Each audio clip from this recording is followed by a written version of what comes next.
Hello, ladies and gentlemen, and welcome to another edition of the HeelCast. I am HeelCast member Mike Larkin.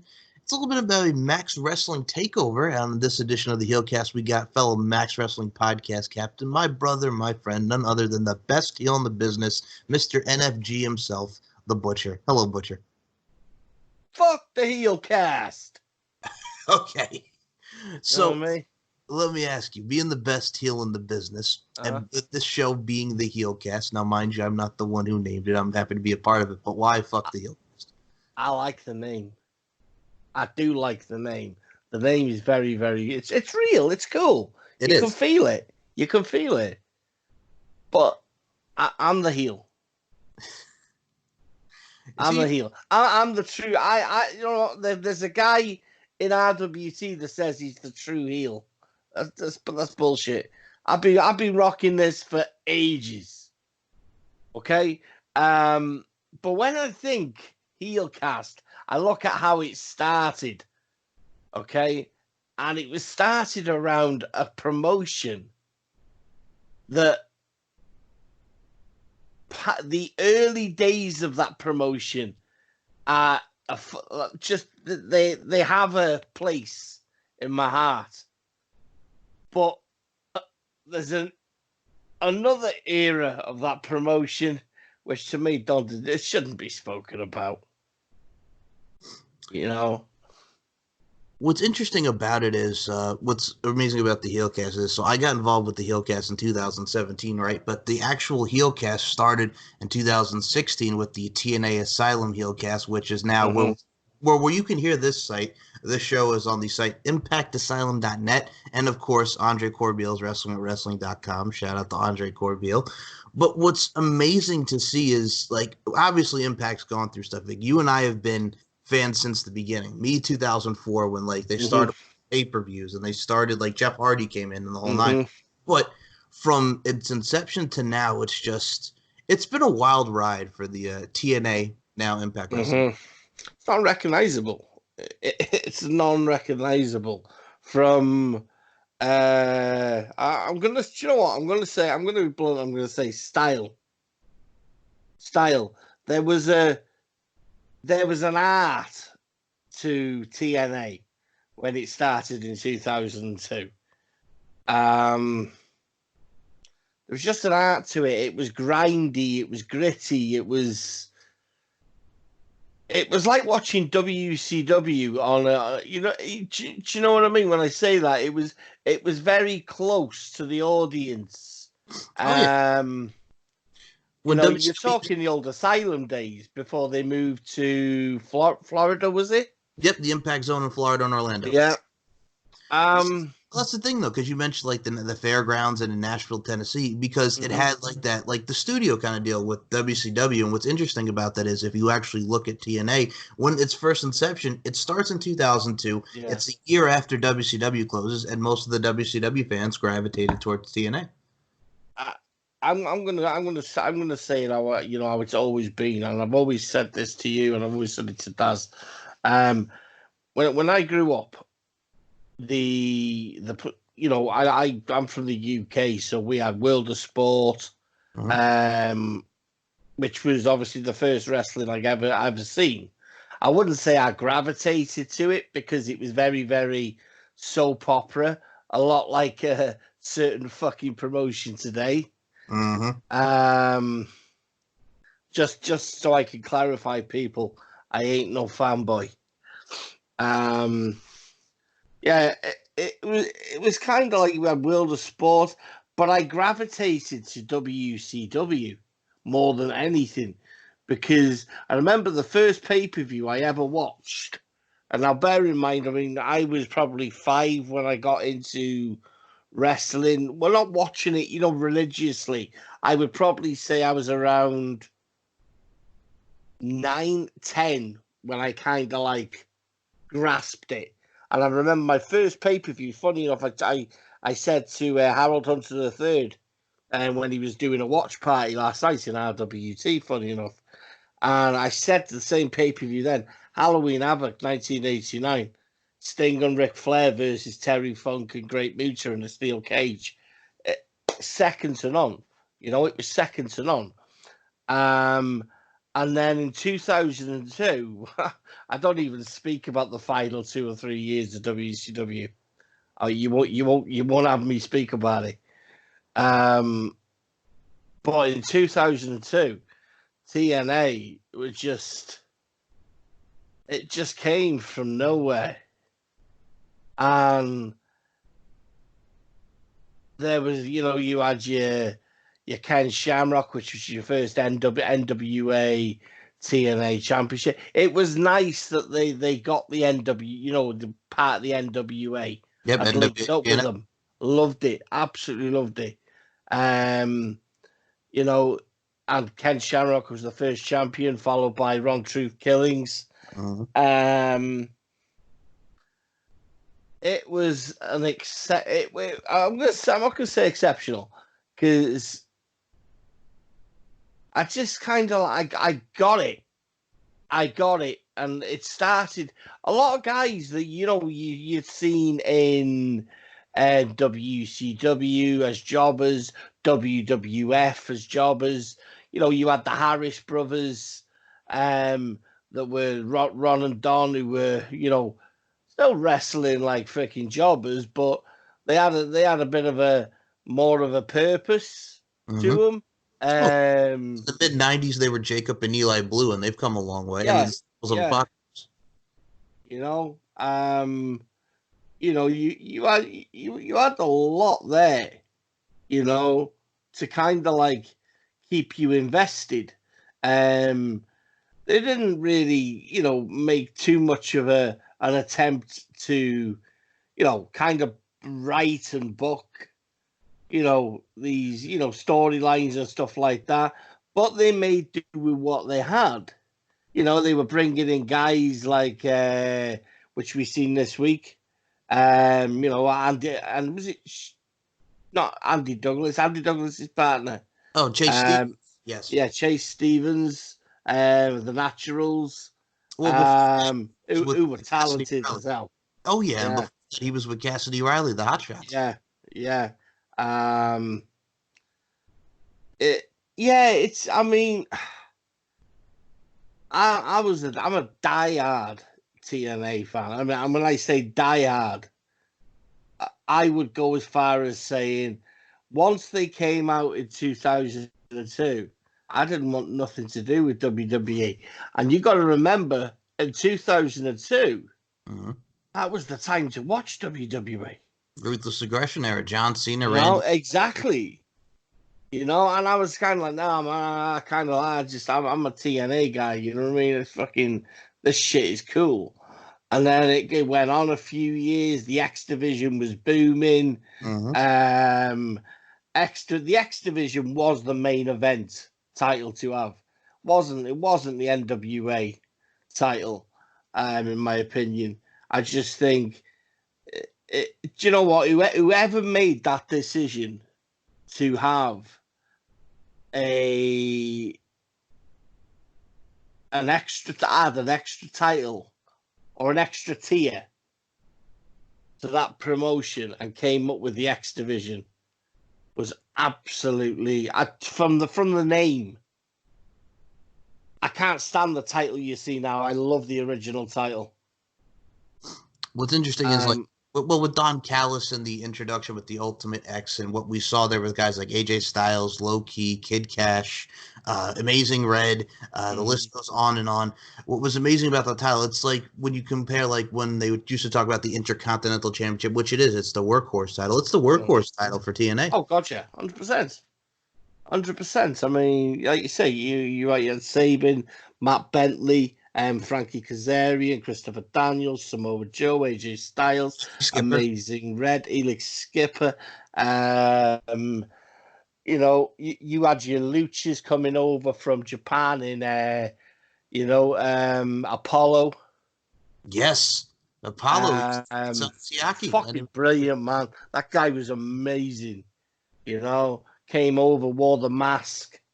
And a little while after, he kind of got rid of the mask, and what Mr. X's name wasn't it?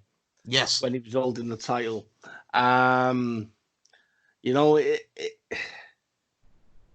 Yeah, it was. They were good times. Tag team wrestling was booming again with AMW, Triple X, Swinger and Diamond, Mm-hmm. um, the New Church. Mm-hmm. Uh, it was awesome. Like you said, we've spoke about previously. You had Dallas and Kid Cash. Mm-hmm. It just, you know what? So many fond memories, so many good memories.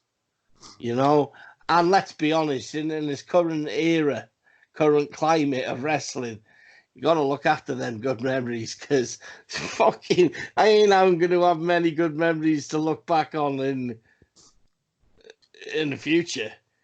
What what's interesting is, like, for me, like I mentioned, 2004 being the year I started getting into it. I mean, my Mhm. dad was like, "Hey, Jeff Hardy's going to be on this show tonight." This was during the Wednesday pay-per-views, which were only like 9.95 on pay-per-view. So he's Yeah. like, "Jeff Hardy's going to be on," and then I saw my first ever TNA show, which was the second anniversary show, Jeff Mhm. Hardy and AJ Styles, which was, again, oh my God, blows your mind. And then you see guys like Randy Savage come in. And 2004 was the start of.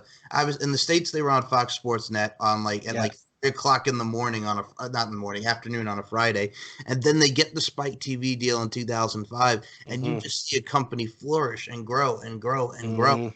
and then I don't know what it was. The reason why I stop, I'm just like 2010 happens, and then, and then and then. and the 2010 happens. Hulk Hogan and Eric Bischoff come in, and then GFW happens, and then I'm just like, ugh. I Well, the gotta best, be honest though, dude, right? yeah, good. I think Hogan and Bischoff get a lot of slack. They do. They really do, though. You know, I mean, I've heard this. This is a repetitive thing with Hogan and Bischoff. WCW went out of business because it was Bischoff and Hogan, and some of the other guys just they were taking money. That's bullshit. At the end of the day, there's a certain guy at the top that signs the checks. Okay, uh, and that was Ted Turner. Mm-hmm. If Ted Turner would knew anything about wrestling, he'd have gone, okay, we gotta start making cuts here. I don't want any new guys coming in. The likes of Thunder, we need to shut that down. Let's just keep Nitro ticking. What? I can look at things like that and go, the expenditure was through the roof. You were paying for shit you didn't need. You had a huge roster that you were abusing. Guys like fucking Eddie Guerrero, Chris Benoit, Perry Saturn, Dean Malenko The Rascals. walked out. Walked out. I mean, uh, the company was dysfunctional. It was dysfunctional, and that's what it was. It wasn't so much Eric Bischoff made that company successful. He made it successful. No, yes, it was successful before Bischoff, but it needed to move into that new era. It was still holding on to that 80s, It, early 90s, and it was struggling to come out of it. it's like in the 90s, early 90s, when you had WWF, it had like kind of like cartoon characters larger than life, and then became with Attitude. And then once like Yeah. 95 started with the Mall of America, the debut on TNT, and then you see, what really started the Monday Night Wars with 96, the NWO, and the absolute boom that WCW had. Then we get towards the later end, which Vince Russo comes in, and then it went to shit. So, I mean, it's just like, Yeah. it's amazing with TNA now, Impact Wrestling. It's had so many changes. So 2010 they go with Hogan and Bischoff, and then obviously Hogan and Bischoff leave. Then Dixie Carter is doing her thing at the top. You got guys like EC3 coming in, and then Jeff Jarrett comes in. 2015, there's TNA versus GFW. Then in 2017, Global Force Wrestling. It changes the name to Global Force Wrestling. Then they go back to Impact because Jeff Jarrett leaves, and that whole schmaz happens. And they're in the lawsuit with Matt Hardy for the in the final. Which I'm going to say this right now. 2017 was the year of that lawsuit. And at the end of the year, we saw Matt Hardy and Ed Nordholm taking a picture at the airport. Right. for me, I always thought like you don't really want to get involved with WWE lawyers because when I would see like Impact fans choose the side of Ed Nordholm and the Al, then I see everybody going for Matt Hardy and this guy. For me, I'm just like there is no way that they have a chance of winning this because you don't want to get WWE lawyers involved. And this is Matt Hardy. This is the brainchild of him, Jeremy Borash, and all these guys, right? I think when you look at all, like you say, you list all them things that kind of went wrong. Mm-hmm. In the 30 years I've been watching WWE, I mean, I've heard and I've read of some of the scandals, but the only major lawsuit that's gone on within WWE that we know of is the steroid. Yep, and other than the concussion suit that a lot of people the concussion suits. But you know what? I don't agree with the concussion suits, if I'm honest, because I stand by this. As people may criticize me, people may not like what I'm going to say, but these guys got paid. Let's not forget about that. These guys got paid. These guys got paid, and they knew what they were going to do. You don't know what comes after you take that chair shot, but while you're getting paid, I mean, it's a thing these days, man. You can do a daily job, you can fall down the stairs, you make a claim. Mm-hmm. You make a claim, you take a lawsuit. But I just look at that, and I look at some of the guys that were jumping on the bandwagon with WWE, and I was just like, fucking hell, Well, one of the names on that suit was Big Vito, and I'm just like, he wrestled there for a year in 05 and 06, and then he's talking about back in 94 when I wrestled as, whatever, like an enhancement talent. Like, he wasn't even there that long, so why are you even on this suit? That's it, dude. That's kind of it in a nutshell for me. People just jumping on a bandwagon to get a payday, because you shouldn't have been there to start with. Mm-hmm. I mean, I always look at rosters past and present, and I always compare because you know me, I'm an hard man to please. I always have a go at the second initial that's in WWE, and it's non-existent. It's non-existent unless you go and watch. Once in a blue moon, you will see a wrestling match on the main cards. I'm not going to say main promotions. You know what I mean, main. You know what I mean? SmackDown, Raw. It's once in a blue moon you'll pull that out of your ass. NXT, guarantee. You see something decent every week. Not a bad pay-per-view in NXT. You just don't get it. Yeah, you never have a bad takeover, so you're invested in that. Same with NXT UK. And here's the thing that pisses me off, and I'm gonna say this. So when I look at WWE and I look at Impact, and you look at the fan base, right? Mm-hmm. So with WWE, I'll be honest with you, we all watch it. We watch professional wrestling. We're not a fan of just one company. No. We watch professional wrestling.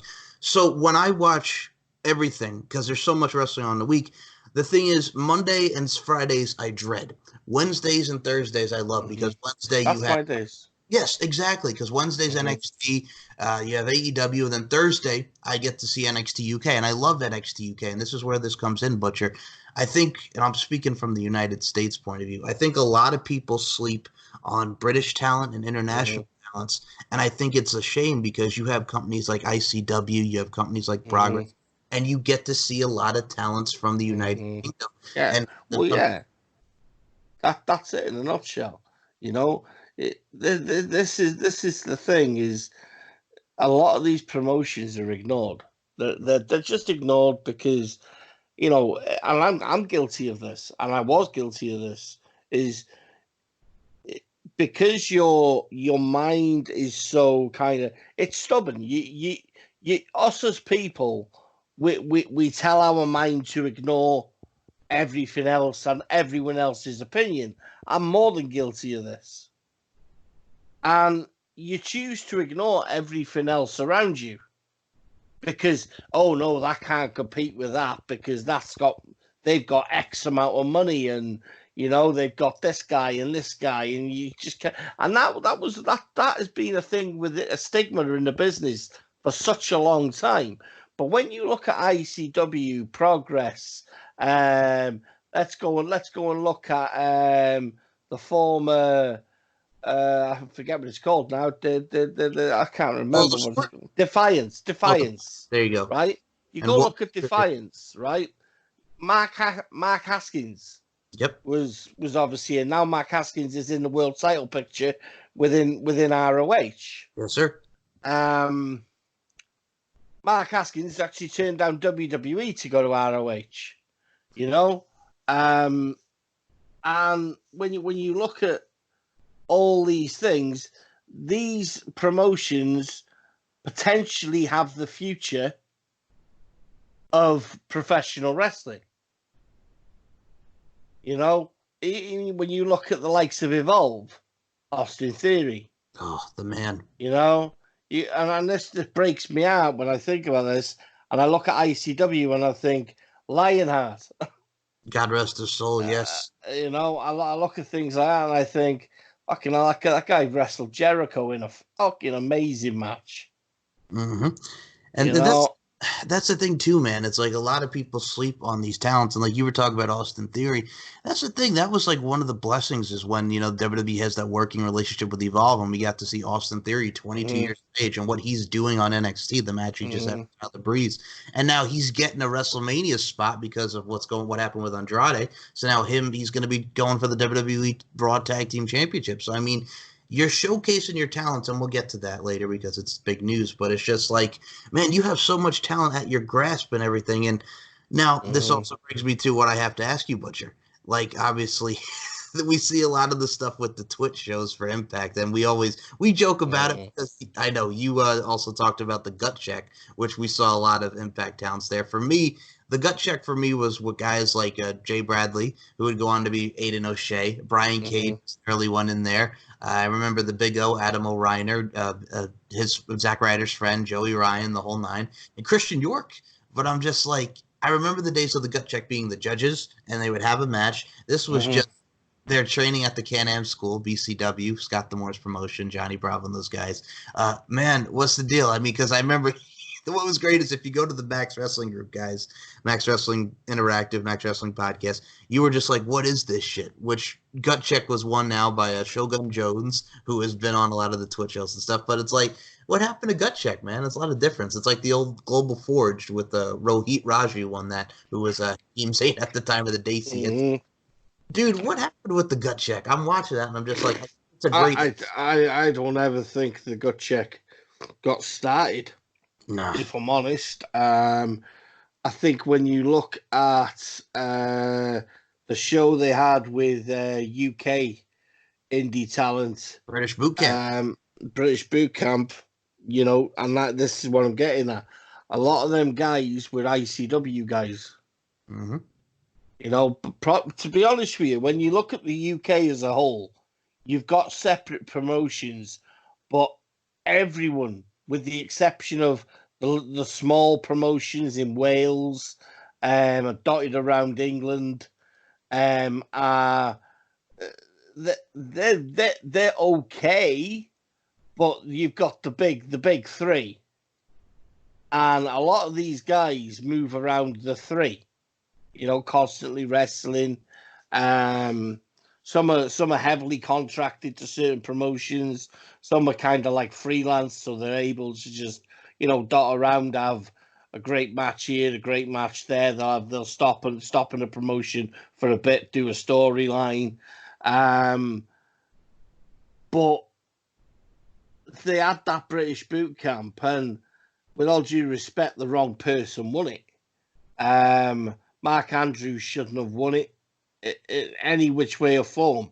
It should have been Kaylee Ray, because at the time, the NXT, you know, not NXT, Knockouts division was booming. Yes, it was. It was moving, you know what I mean? So, yeah, I mean, Kaylee Ray should have won it. I mean, Mark Andrews was never, ever used. So they had this successful business, Grado. You know what I mean? I didn't like Grado. Couldn't bear him. You know? Cesaro. But the guy oozes charisma. You know, you listen to that Madonna when he comes out to Madonna Like a prayer. in Scotland, and you've never heard anything like it. You know, you've never heard anything like it. You know, and people forget. I mean, that arena in Scotland is, I think it's just under 30,000. Correct. Now that's a little promotion in Scotland. When I say little, it's like a quarter of the size of WWE, less than a quarter. But believe me when I tell you, it's huge in comparison to Impact Wrestling.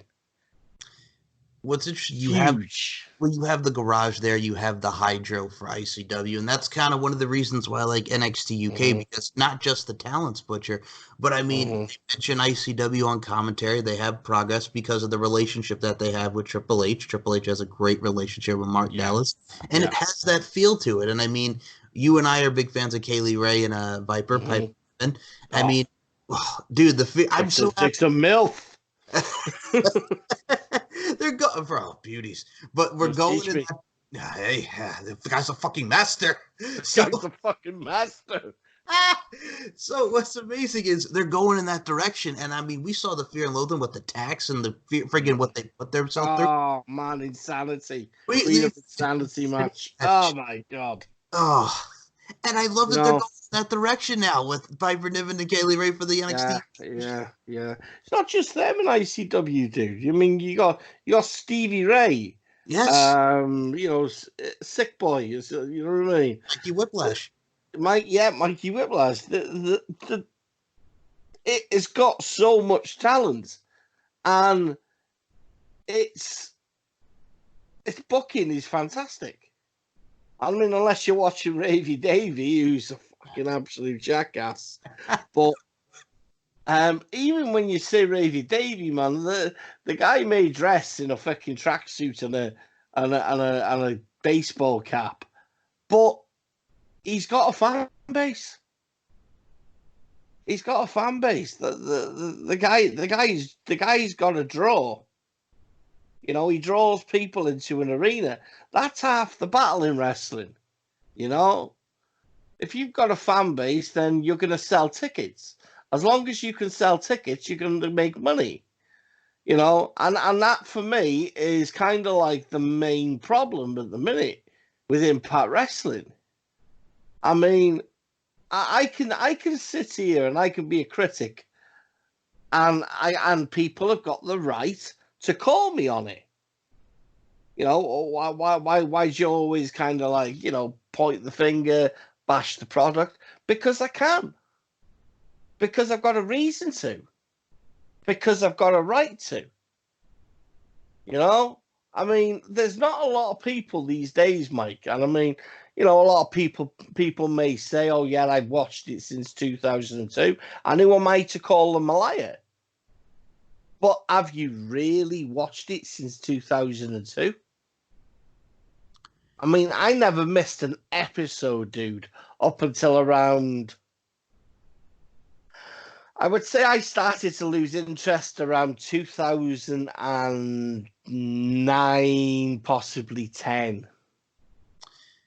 You see, what's interesting about that is like, I'll be honest with you, I kind of stopped watching like pay-per-views around that time for them. I kept up with Impact, and I kept up with the internet, but that's kind of where it kind of dipped for me as well. Like, yeah. Well, you and I have, that's the thing. I love talking about this because we've been fans since the get-go. And for me, it's just, I don't know. There's that dip. And like you mentioned, Mark Andrews, like when he won the British boot camp and then he's involved with Team X Gold in 2016, they do that angle. Then he has like that brief heel turn. And I think he kind of knew, I'm not going anywhere, because then look at early 2017. He's in the inaugural UK tournament and he fucking shined in that thing. Mm-hmm.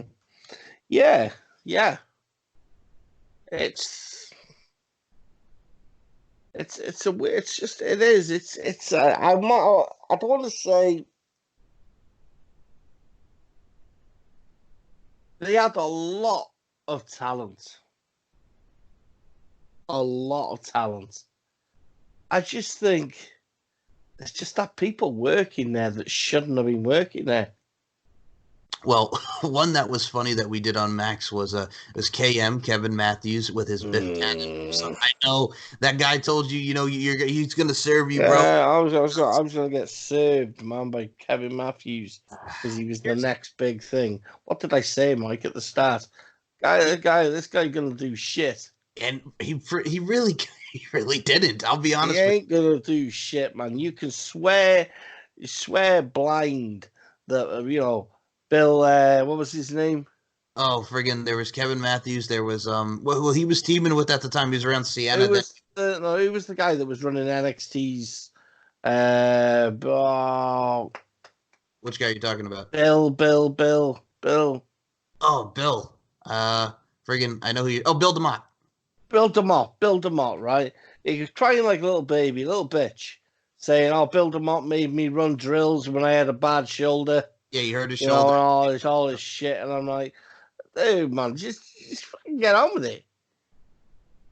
Fucking on, your shoulder hurts. There's nothing wrong with your legs. Can you imagine saying that in the meeting? That you sat in the, before the Raw show, and you sat with the guys in the changing room, and you're kind of like, wow, Bill DeMott made me train yesterday with a sore shoulder. Undertaker would slap you on the fucking side of the head.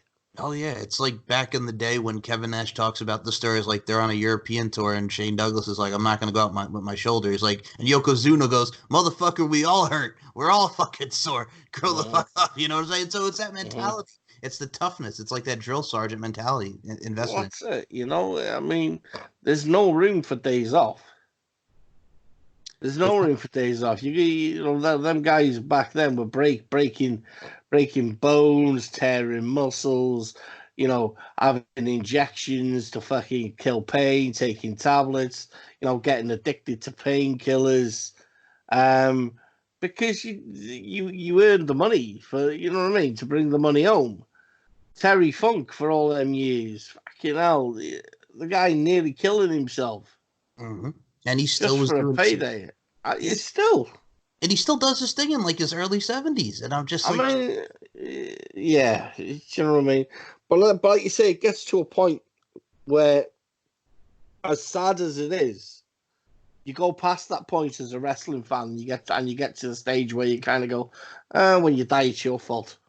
Yeah, it's like Randy Ram in The Wrestler. He died in the ring because he just wouldn't stop. Yeah, you get to that point, you're kind of like, yeah, it's your own fault when you go. You've been warned. You've had these retirement matches. You've said you're gonna stop, but but at the end of the day, I look at it and I do, but I agree. It's like a drug. It's like a Class A drug. It's all they know. They admit publicly that they're bad fathers and things like this because they know it, but it is, man. And that's the thing too, like when we were talking about KM, and like he starts as the Biff Tannen thing, then he does the follow Bob thing, which was funny, and then he's gone. But the thing is too is when you were talking about the Bill DeMott stuff, because I remember around that area there were a lot of people crying. A lot of people did not want to be around Bill DeMott. He gets let go, and then Matt Bloom takes over his spot in NXT. It's interesting just to see like the time periods and where everything goes. And then we get to now, which I'm going to say this. All right. So this is where I wanted to segue with you because TNA has a one night only right after next week's Impact Wrestling. I think they already filmed this because obviously with what's going on with the coronavirus, the matches that we have in store for next week's 1 hour special, we have a segment where Scott Steiner is going to be uncensored. We have Kid Cash and Johnny Swinger versus Suicide and Manic. We have Hernandez versus Chase Stevens, and we have Rhino versus Madman Fulton. Right, okay. Yeah. There's supposed to be a TNA event, right? Okay, yes. I get it. Majority of TNA superstars are now in WWE or somewhere else. Yes. So Madman Fulton, why is he on the card? Because he was feuding with Rhino, and they brought in Sabu for the frustrating thing, right? When you look at this whole card, is it could be a success Mhm. if they actually brought back guys That really made TNA. really made TNA. I mean, there's a shit ton of guys that were in the X division that could work it. Amazing Red, Yep. Matt Bentley, Chris Yep. Sabin. Mm-hmm. I think Alex Shelley's now working with WWE, isn't he? Yeah, they did the thing with him and Kushida and the Dusty Classic, and it looks like he's I think he's actually working with WWE now. You know, you've got your tag teams. You could have a tag team match. You could have Hernandez and Homicide versus I don't know. Let's go and they could bring back friggin' John. Well, okay, I'm just gonna say this because they were the NYC, Johnny Swinger and Disco Inferno, Glenn Gilberti, and they could just have him squash him, do something. Okay, yeah. It's you know, tough. You've got Kid Cash, dude. You do, and he's taking Johnny Swinger on this show. This is it, though. I mean, you could have a legitimately good, not great, but it's supposed to be a throwback to TNA. Mm-hmm. Scott D'Amore's coming out, freaking shouting the odds. You know what I mean? Moose. I know you want to be the guy that you Mr. Impact and you got a problem with TNA. Yeah, well, look behind you, and you've got this guy. You got this guy that doesn't resemble anything of what Suicide was. I mean, Christopher Daniels, Frankie Kazarian. Frankie Kazarian, TJ Perkins. Yep. Right? Don't tell me that's TJ Perkins in that suit, because that was some of that shit that he did in the ring was so stiff. Yeah, I'm watching that. And I'm like, that's not TJP. Obviously, he's doing the stuff for Falabana, but I don't know who is the Suicide. Austin Aries did it for very brief. And here's the thing: Suicide kind of transformed to Manic. So I'm like, how does that work? I mean, it's just scratching my head, dude. It is. I mean, TJ Perkins, right? TJ Perkins has never been able to get over as three characters in a business. Oh, sorry, Blake. Oh no, dude. I was just like, when he was in WWE and he won the Cruiserweight Classic, when you had guys like Zack Sabre Jr. and Kota Ibushi who were in that, but they didn't sign, so they had to go with somebody else. So they went with TJP, and Rich Swann was in that as well. So he wins the Cruiserweight title, he loses it to Brian Kendrick, and then he kind of goes on that heel run, but he really didn't do a lot, unfortunately. I mean, that he could have. And then he goes back. I've always said it about him. I always said he was poor. Got all the ability in the ring, but the guy he was poor. He had no character, no charisma. Fucking 16-bit music. Oh God, the video game like music, yeah. I mean, we live in an era, dude, where kids are playing on Xboxes and PlayStation 4s. They see the 16-bit music and they're like, what the fuck is that? Yes. And your dad's like sitting next to you going, oh yeah, they're Space Invaders. Space in what? That's the thing. Well, it's a different climate now because a lot of people this generation doesn't know what that is. Vince McMahon was just like stretching it, in. Kids are gonna love this, Kevin. I love it, Kevin. Oh, we're gonna give them this. Sir. I mean, with all due respect, we're about 20 years plus out of that. No, what? Really? No one's playing Ataris anymore? No, sir. Doesn't matter. Put it out there anywhere. God damn it. They'll love it. I'll make them love it. And that was it. You know what I mean? No one got him. It got to the point where even, myself, yourself, Daz, other people were kind of like, no. Well, the motherfucker shouldn't have won the CWC. The CWC was like, the best freaking content Yes. in so long, And you had and it was a Cedric in there. pleasure. Yeah, you Yeah, had and it was a Alexander pleasure Gulak. to see and watch some of these matches, and you were kind of like, you get to the final and it's Kota Ibushi against TJP, and you're kind of like looking at it and you're going, this guy couldn't get over in fucking Impact.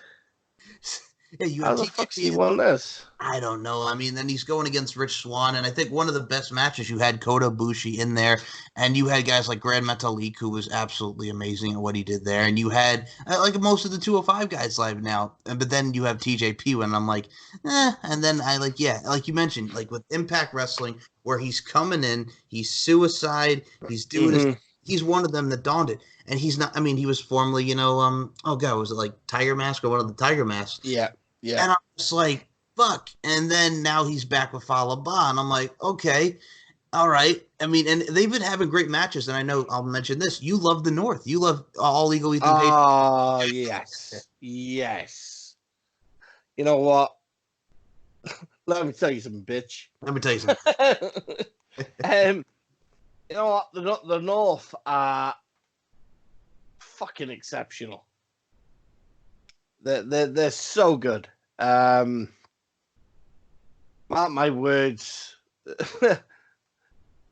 Kind of enjoy it while it's there, because they won't be with you long. I kind of worried for Ethan Page for a bit, but this obviously, yeah, it's kind of working for him. As the North, I think they're on a roll as well in terms of how long they've held them titles. Oh yeah, I mean, when you beat LAX and then they go to AEW, and you're facing guys like Rich Swann and Willie Mack, and then you're taking on guys like Falaba and TJP, they've run roughshod through everybody. And I mean, the Daisy Hit Squad, the Rascals, the whole nine there. I mean, that's the problem, though, isn't it? I mean, that's the problem, is the tag team division as a whole. There's like, how many times are we going to get the Deaners? How many times are we going to get the Daisy Squad? Yeah, I think that's it. It's just, when you look at the overall package that Impact Wrestling has to offer, I mean, you look at this week's Impact, and I mean, you have 3 fucking knockouts. Yes. Basically coming to an agreement that this is it, let's go and get and then Havoc stabs James Mitchell. Yeah. And you know what I mean, they're basically fucking hands in, you know what I mean, that's peace. Teamwork makes the dream work. I'm telling you, it's so fucking bad. And even James Mitchell basically said, who the fuck this shit? All right, I gotta chime in on this. So they go to the undead wasteland with Rosemary, and everything's coming to life. They're going after Havoc and Sue Young, and I'm like, what the fuck? And then they go to the wasteland, and then they come back. She stabs James Mitchell. This is the end of James Mitchell. They killed off his character, so his hell is that he's in heaven, and then there's like a like a fucking dog, bunny, rabbit, yeah. And then friggin' an old picture of Abyss when he was in the white jumpsuit. Yeah, with his bag of tacks. Yes. And I'm just like, I was, you know what it is too? I was looking forward to see what the ending was, and then they do this. And like he said, who booked this shit? But I'm like, what the fuck is this? You know what I'm saying? Like when you had like the Undead Realm, when the bunny died and all that, and I'm just like, okay, this is a unique approach. You see, not one wrestling, Impact Wrestling fan could tell me that they, and honestly, and get me on board that they actually enjoyed that. One Andre Corbeil, please, Andre, please just listen to me. I want your honest opinion, brother. That ain't good enough. That really isn't good enough. They've had such a chance over the last couple of years to knuckle down and look at what made that company successful. You know what I mean? Between 2002 and even when you look, probably 2012, Aces and Eights came in, and made their debut, which was actually a very, very good time up until the point where they just started unmasking fucking just galore. Everybody. And then it was just kind of like, oh, fuck Gareth Bischoff, fucking Wes Briscoe, D'Lo Brown. I mean, I kind of digged Gallows. I kind of digged Knox. I digged, Devon. I thought that was pretty good. Well, here's my thing. When Luke Gallows was docking that, like, this is Luke Gallows coming off, like, the Straight Edge Society, and Mike Knox is coming off from being, like, this badass big guy with the agility and the whole Kelly thing. Like, those guys had potential, and I'm like, okay, they're going to be used. And Mike Knox was with the Menagerie very briefly as well. Those are Menagerie. It's just, like, you had opportunities for these guys, and then it kind of just went. They couldn't do anything with them. They could do anything. It wasn't but saying that, it wasn't they couldn't do anything with them. It's when I look at it and I listen to Impact Wrestling fans and they sit there and they criticize the likes of Bischoff and Hogan, you never hear them criticize. Look at these successful periods where you had guys that could have gave you good matches, possibly being Impact champions. Rhino at the Impact title. Short period. Ken Anderson. Short period. Abyss. James Storm. Yeah, James Storm. You never let Abyss take advantage of it. Yeah, he won. Well, that was one of that time when he won the title from Sting by disqualification. I'm like, all right. You know what I'm saying? Like, you couldn't just get a good reign with it. I mean, you started dicking about with Abyss's character, which was just ridiculous. Exactly the same shit that WWE did with Kane. Don't fuck with the mask. Don't fuck with the mask. Leave the mask. Leave him. You almost take away that, when you start cutting into the mask and developing and showing more of their jawline and their face, you take away the character, the mystique. And they did that. They did that with Abyss, man. I love Abyss with that, just the blue shirt. The blue shirt, the pants, which he had with, obviously, when he was with Kid Rock. Cash. Yeah, Kid Cash. I loved it because, to me, it was like, under that mask, there's going to be this disfigured face, and it's like the Hills of Eyes type of shit. And it just got silly, and it's just kind of like, you look at all these guys that got overlooked, and they weren't getting used, and the title was getting put on this guy, and you kind of look at it and you just go, what is the actual problem with this company? Like, we were talking about, obviously, when TJP was Puma and all these guys. What's interesting is, then you look at the knockouts now, and obviously you have Jordan Grace, you have Kiera Hogan, you have Madison Rain, you have Taya Valkyrie, you have Tennille Dashwood, you have Tessa Blanchard. Now, I got to ask, because we were talking about the tag team, what are your thoughts, I'm going to say it, of the knockouts division now? I mean, you like Lacey. Okay. Well, here's the thing. Can I say it in a Jeopardy answer? Yes, go ahead. What is knockouts division? Oh, okay. Here's the thing. You've lost a lot of those girls, and I'm going to say this to you. When it started, like, when you first saw, like, Trinity, and I'm going to put Trinity out there because Trinity was fucking amazing. And you had girls like Desire and people like that, and Goldilocks. So you had those as women, but then it became the Knockouts division 2007. Gail Kim, Awesome Khan, Beautiful People, Roxy. Roxy friggin' was Roxy amazing. Laveau. Oh, yes. You had that stable division, and then people leave and things happen, and then you had people like Lady Tapa. And you had Taylor Hendricks. Yes, and what was the one? Serena. Taylor Wilds, Serena. Rosita. Listen, no one, not one Impact Wrestling fan could ever sit with me and give me a good explanation and reasoning, and honestly tell me that this product that they watched today is even above par, even par. It is dog shit. Okay. It is arguably the worst wrestling product in the world right now. I got to say this about the Knockouts division for a sec, because we were talking about this. Man, we were watching the Vegas tape, and so I'm like, you love you some Lacey Ryan. That's the girl like that just fought Jordan Grace She recently. was exceptional. She Oh, was exceptional. It was a pleasure to see a young girl basically going toe to toe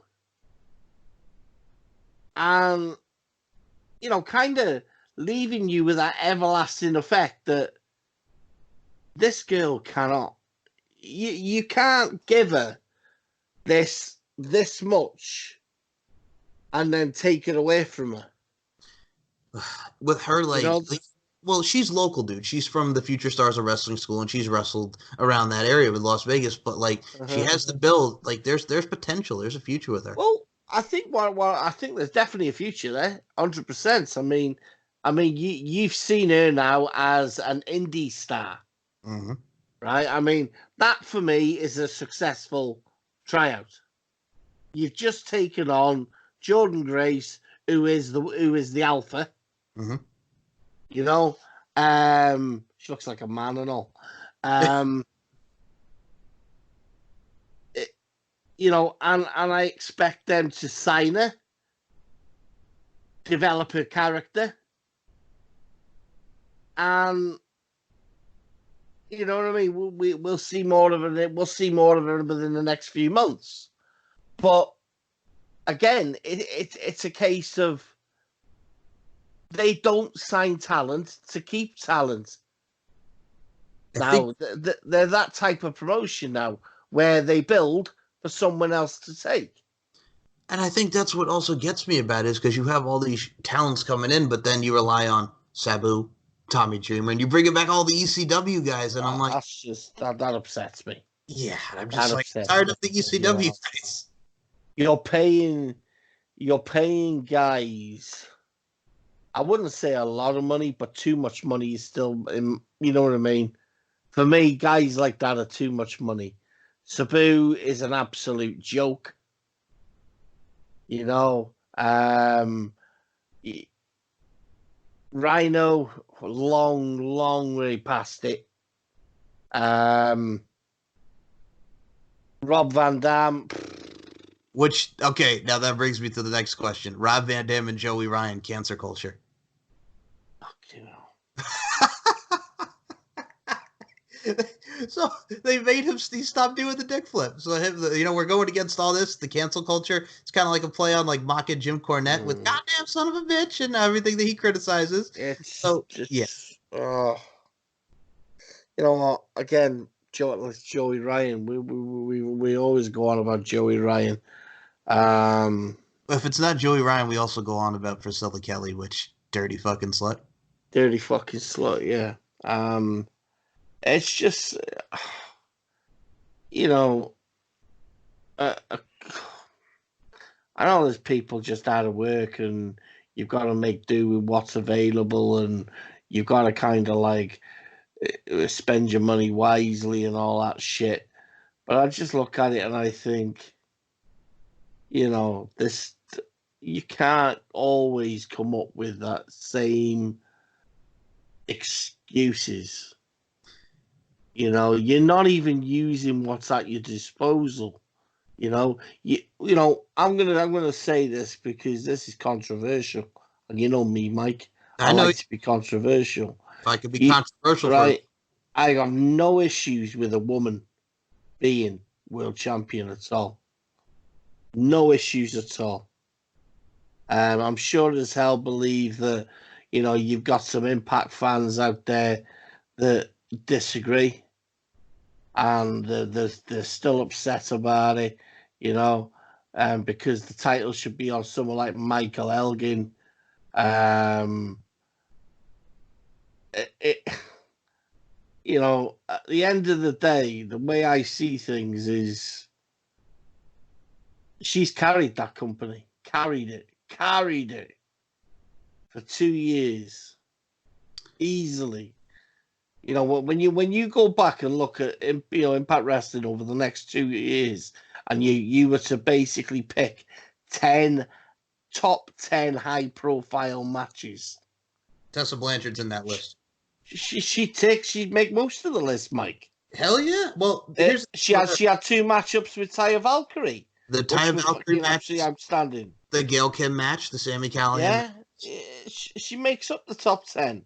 You know, Sami Callihan definitely on there. Don't like the guy. You know what I mean?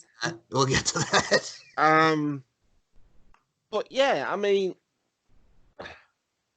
well, that's when I just look at it and I think you're supposed to be making your knockouts division better, and that's a high. That there is the pioneer.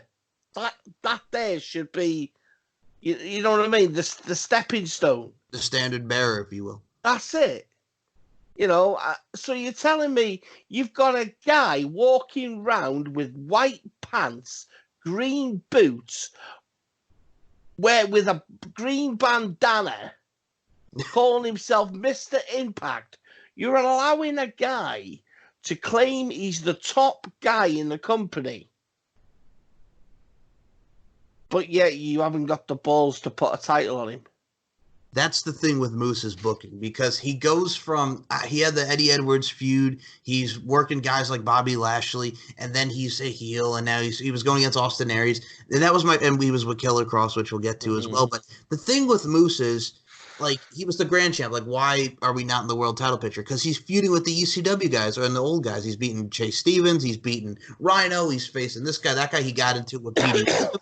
And I'm like, we're just having him like kind of this like TNA almost legend killer in a way with what they're doing with him. It's an absolute joke.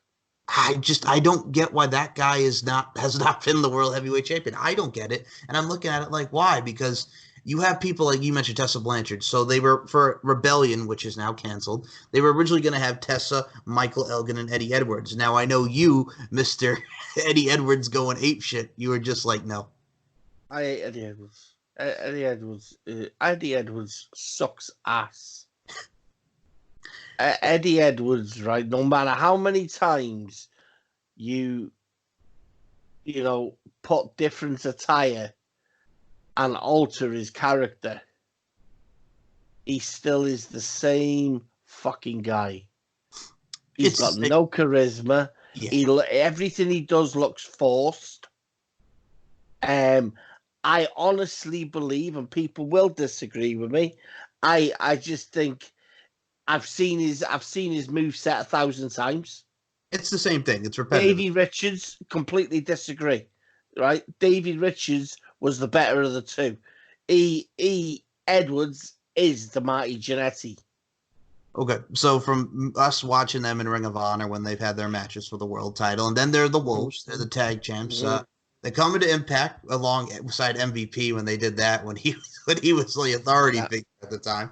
So I've seen them wrestle the Hardys, the Team 30s, what have you, and then they split, and then Davey Richards is with Angelina Love, then you got Eddie Edwards and Alicia Edwards, and then he goes apeshit after the Sami Callihan thing, and then he's feuding with Tommy Dreamer for a short time, then the Moose feud. Tommy!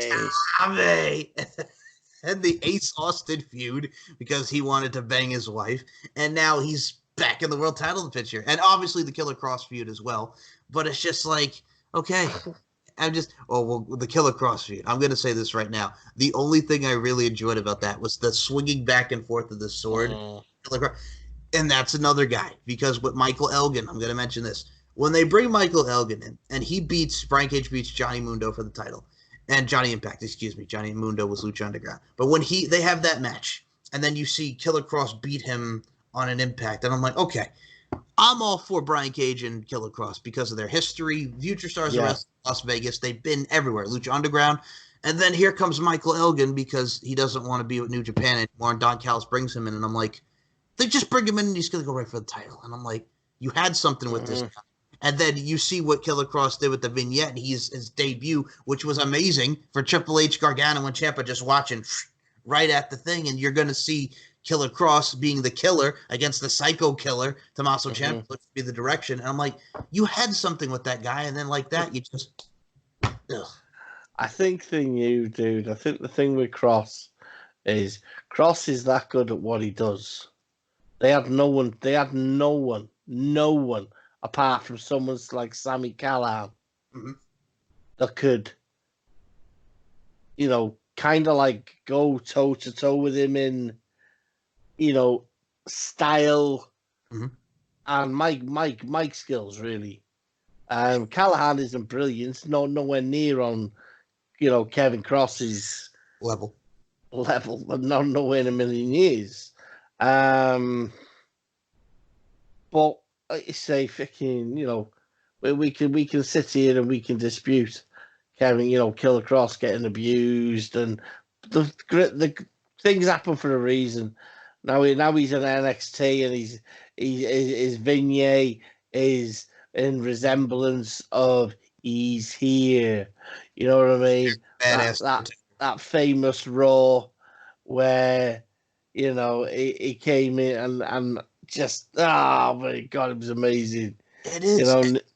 That's the thing, because if they don't fuck it up, which I hope that they don't, I really do, because as soon as I saw the vignette and I know what they're doing, you have Scarlett Bordeaux. They're obviously going to put Scarlett Bordeaux because she's doing the voiceovers for that. You have to not fuck this up, because from what the Killer Smoke Show was in AAA, being undefeated in AAA, and what Killer Cross has done, and how he's held down his brand and the representation of his character, don't fuck it up.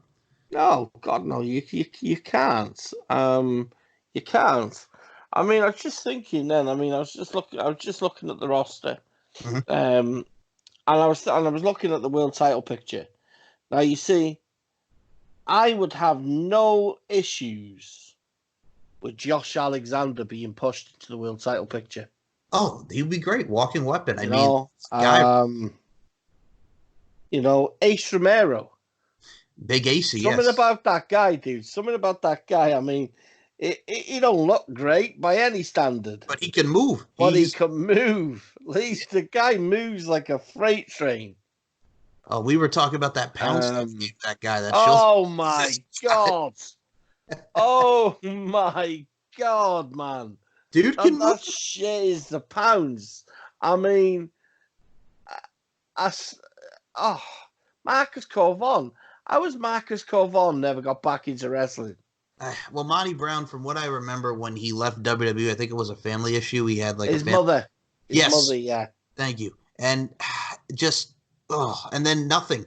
And I think that's what they were. Okay, I'm going to be honest with you. Since he was backstage in WWE not long ago, though, wasn't he? He was, and that's the thing. Like when I'm watching Moose do the stuff though with Impact, and I'm like, you have a fellow football star in Monty Brown. I'm like, are they setting up for Monty Brown to go against Moose at like this TNA? There's no place like home, because it's good for TAF or TNA, yeah.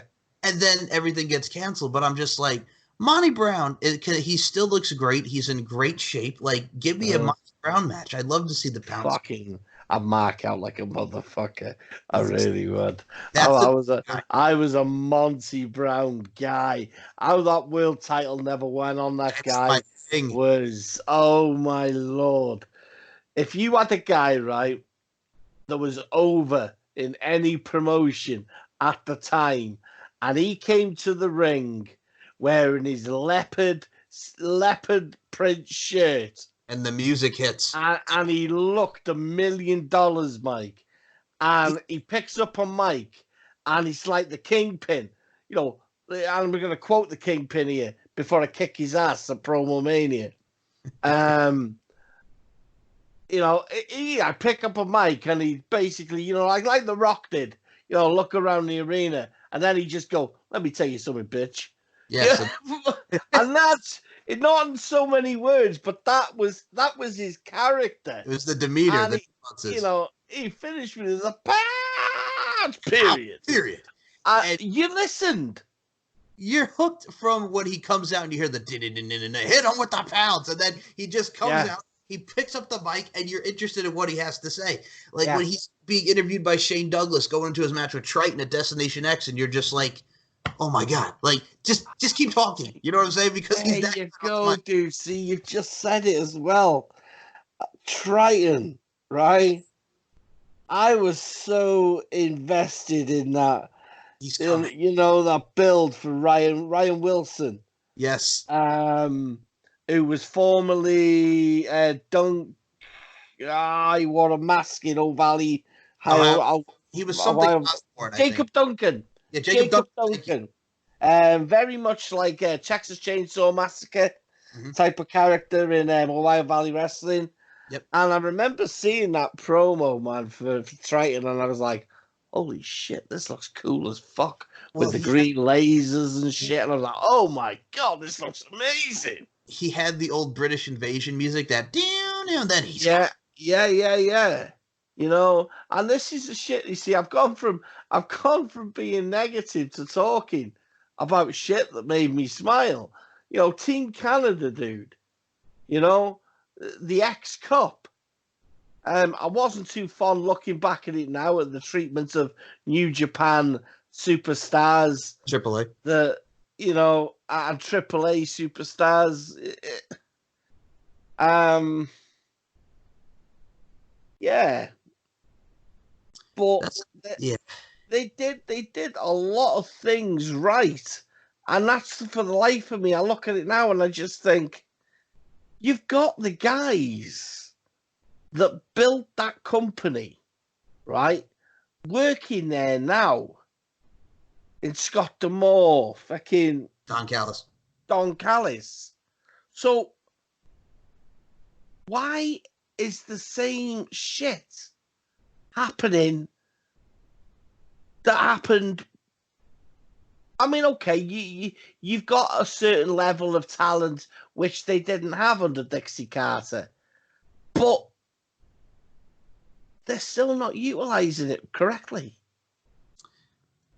The thing also I have to say, because we were talking about Sami Callihan, now he's kind of going under that like darker version of what he was in NXT with Solomon Crowe. What do you think about? So he puts the fireball in Ken Shamrock's face, and he's got the dark like Solomon Crowe hacker type of deal. What do you think about that? How many times are we going to see the fireball?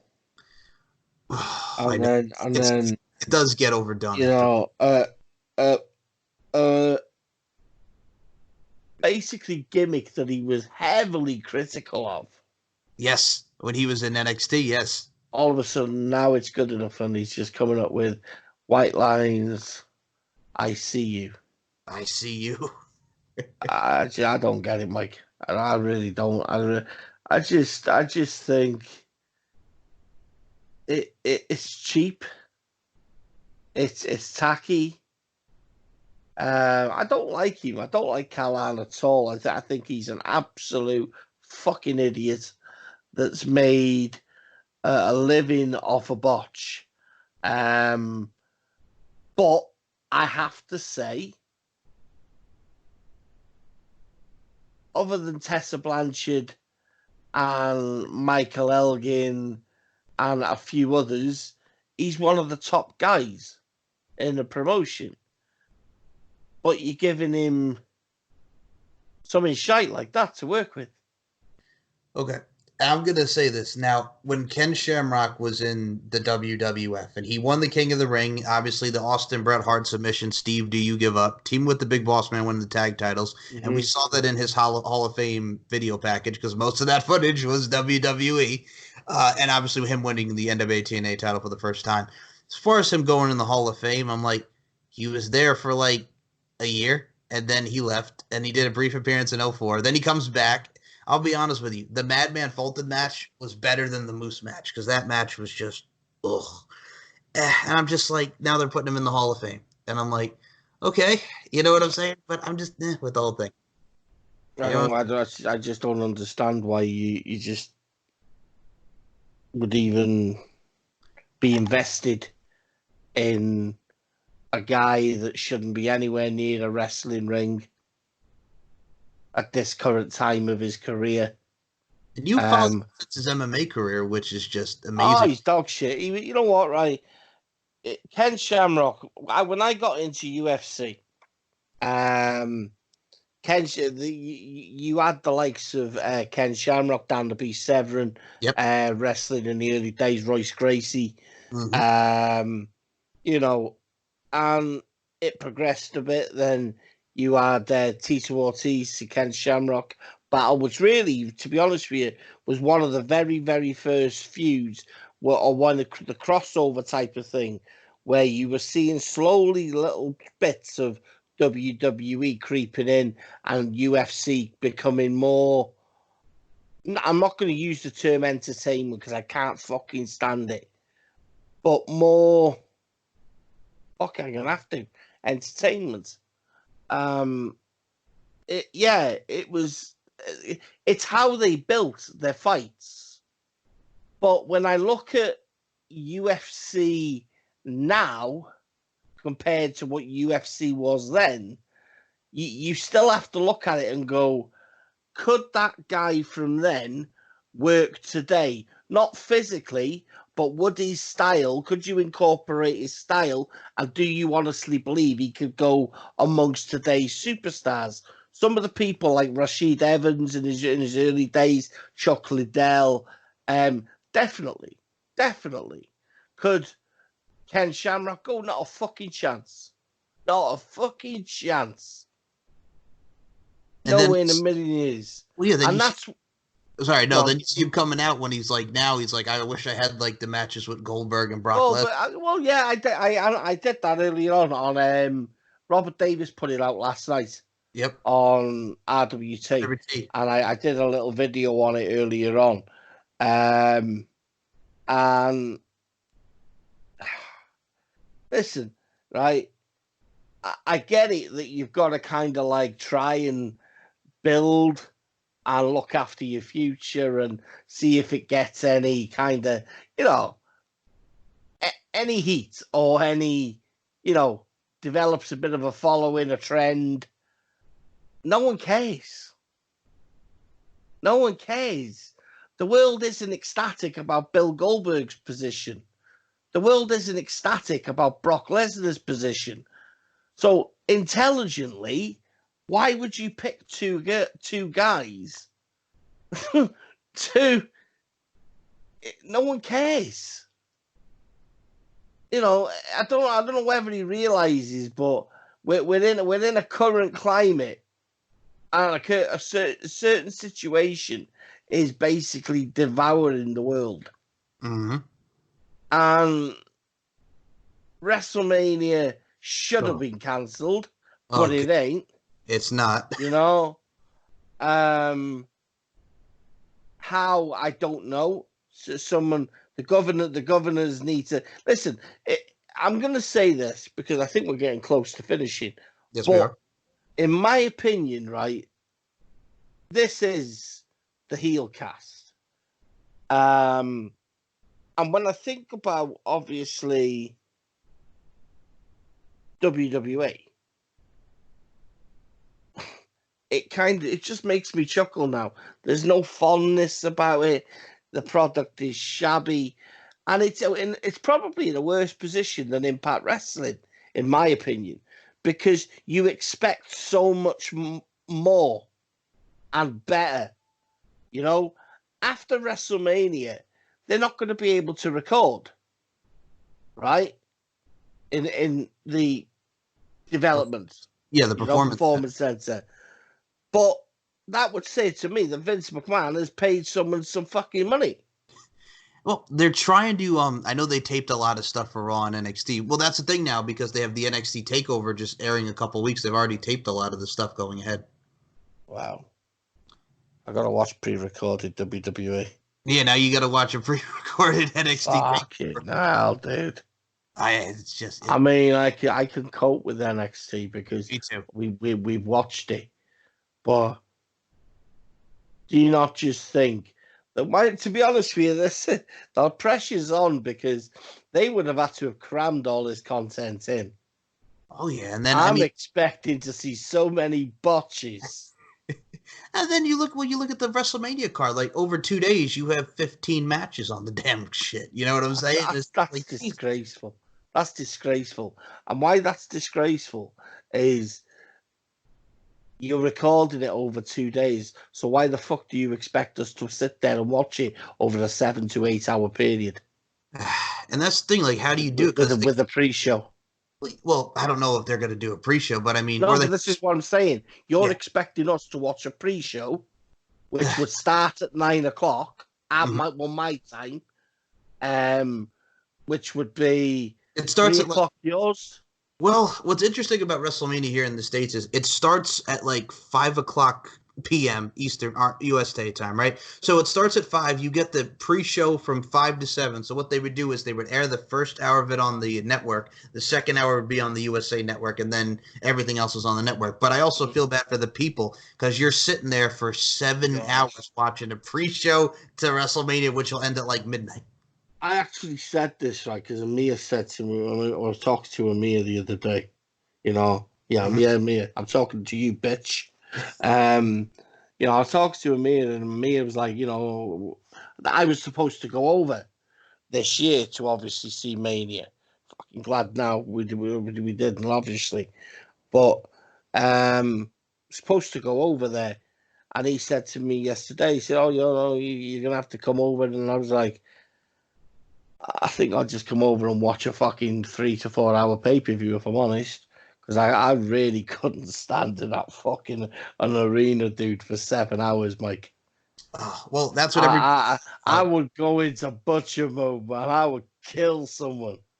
Well, that's the thing. I think with what's going on now, I think let's just forget about this WrestleMania. We saw that in the group. Let's just watch WrestleMania 17. Don't even worry about this one. Yeah, do you know what? I was thinking this. I was gonna bring this up with me, you and Daz, and I was kind of like, we're gonna be expected to review and obviously pick our things.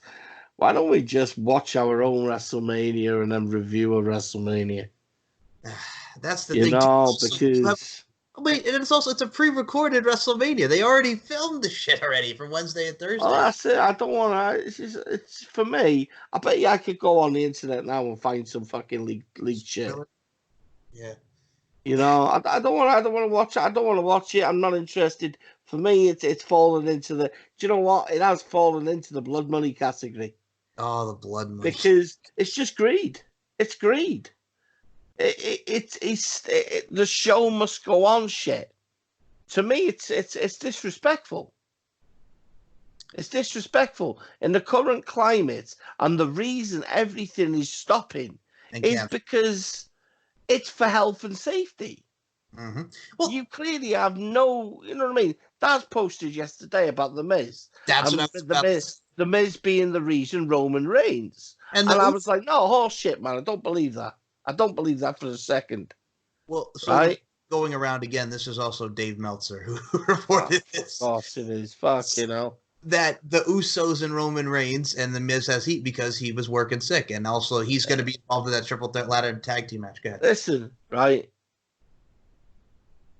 I would say that every Monday or every Friday, there's at least one person sick working. Mm-hmm. Someone's going to have a cold, right?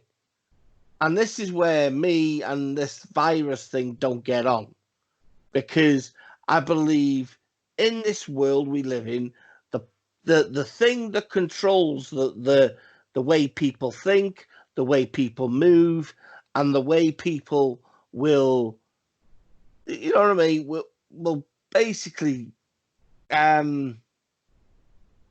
will go about their business. It's social media. It is the word of the people. People speak to people. Okay, so when you're like, you're out in the morning, Mike, and me and you are having a conversation, and we're both looking at the paper and going, fucking hell, Tom Brady's gone to Tampa. Oh, Tom Brady's gone to Tampa. I'm like, no way, seriously, look. And then you've got fucking old Denise and Audrey across the road going, the coronavirus is coming, and you get wind of that, and you'll be like, coronavirus, yes. Coronavirus? Yeah, apparently it makes you shit. Oh my God, I gotta get in my car, I gotta get my toilet rolls. It's kind of like, and then as you're driving down the road, you basically stopping every couple of feet to tell someone when they're coming out to get their mail from the box. Hey, Ted, get your ass down the store, get some shit a roll. Yes, and then you got the guy in the RV at the end of the road that's old Eddie from fucking, National Lampoon Christmas Vacation. Shitter's full. Well, that's basically what it is. And I've looked at this and I've gone, Roman Reigns is apparently pissed at The Miz, and I'm like, nah, fuck that. I ain't having that shit, dude. You know, don't tell me that apparently, the other day, it was basically the Roman Reigns can't work it, right? Mm-hmm. So within 24 hours, Dave Meltzer's got basically notification that the Miz is to blame. So, first and foremost, fuck you with Tom Brady. You know I got to say that because fuck you, Tom Brady. Tom Brady. Tom Brady. Tom Brady. Okay, but no, I mean, with what happened with that, I will say now they're going with. It looks like Braun Strowman to replace Roman Reigns. Does he win? Does he win, Mike? He fucking has to. I hope he fucking does. Mm-hmm. I really hope he does. It's just because I don't want to see. All right, see what Chris Jericho was tweeting about. You may like it or you may not, but Goldberg is money. Which, all right, I understand it, but I don't want to see it in 2020. I don't want to see Bill Goldberg. Not having it. So I gotta go Braun. I gotta go Braun. Not having it, Mike. I love Chris Jericho, and I'll always listen to Chris Jericho. But I'm like, Chris. No, Chris. Shut up, Chris. Shut up, Chris. Don't fucking tell me that Bill Goldberg is money. Bill Goldberg is money if you're an Arab. You know, I can't understand for the life of me that someone like Vincent Kennedy McMahon would still believe that that Bill Goldberg is money. Well, my scenario before the Braun thing even happened, I'm like, here's what you do. You have Bray Wyatt and Cena in this Firefly Funhouse match. Just have fucking Bray win, and then he goes on to face Goldberg, and then he wins it back. You know what, bro? You know what I'd have done? And I really wouldn't have had any issues with this at all. Go ahead. Before all this shit happened, if they could have grasped this, I would have had John Cena go over against Goldberg. Make it 17? Yeah. Yeah. Get it done. Get it out the way. All right. I mean, I think that would have been ideal. That would have been almost kind of like the pass of the torch, and hopefully we see the last of Bill Goldberg. See, I would be okay with that. I'd be okay with that. You know, I mean, I would for you know what I mean, and that's a shock factor. You know, but I can't for the life of me honestly fathom Braun Strowman losing to Bill Goldberg. I'm like, fuck, you know. Well, then there's the imagery of that Butcher, him getting him up for the jackhammer. See, I just planted the image in your. It couldn't get taken up, dude. He couldn't even get Bray Wyatt up. It couldn't. It's just come on, please. Oh, I don't want to. Braun is a big guy. He is. They take the Intercontinental title off of him, so I'm just like, why not? Just fuck. No. It's Braun is wider than. Well, it's overdue because here's a guy that's been going for the title and he loses it 6 times in a row. He should have beaten Brock a while back, but I'm just like, they keep putting him in these fucking matchups, and then he wins the Andre the Giant Memorial Battle Royal because the Saturday Night Live guys, and I'm just like, then he wins the Intercontinental title, then he loses it so abruptly, and now he's kind of like. Yeah. I was listening to Daniel Crimmins' opinion on it. Did you see that? I did. Where, Brock loses the title, and then the following night, Goldberg defends and asks for an opponent, and out walks Brock. And I was like, you know what? I ain't even going to say that. No, that's not going to happen, because there's a part of me that believes it could really happen. When all else fails, go to Brock. Brock will do it. Brock will do it. Brock, I'm going to pay you $6.5 million. Okay. Do you not want to know what you're going to do? Fuck no. Just give me the money, Vince. Just give me the money. You know what I mean? Oh, great. Told you Brock could do it. And that's, yeah.